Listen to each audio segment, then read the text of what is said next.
Customer చెప్పింది ఒకటైతే నేను చేసింది మరొకటండి.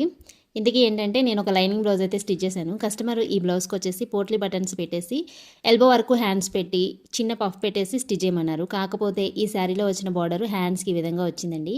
ఈ బార్డర్కి నేను పోట్లీ బటన్స్ పెడితే అస్సలు సెట్ అవ్వదనిపించింది నాకు. అందుకని చెప్పేసి ప్లెయిన్గా బ్లౌజ్ అయితే స్టిచ్ చేశాను. కానీ బ్లౌజ్ స్టిచ్ చేసిన తర్వాత నెక్ అనేది డల్ అయిపోయిందనమాట.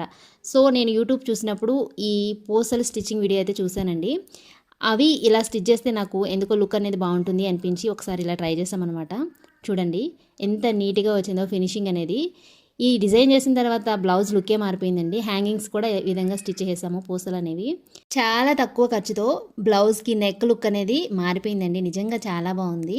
ఇదిగోండి ఈ బార్డర్కి ఈ డిజైన్కి బాగా సెట్ అయిందనమాట. ఈ బ్లౌజ్ ఎలా ఉందో ఒక చిన్న కమెంట్ చేయండి. ఇది స్టిచ్చింగ్ వీడియో కావాలి అంటే కనుక రిలేటెడ్ వీడియోలో ఫుల్ వీడియో ఉంటుంది. ఒకసారి క్లిక్ చేసి చూసేయండి. వీడియో నచ్చితే మాత్రం ఒక చిన్న లైక్ చేసి ఛానల్ని సబ్స్క్రైబ్ చేసుకోండి. Thank you for watching.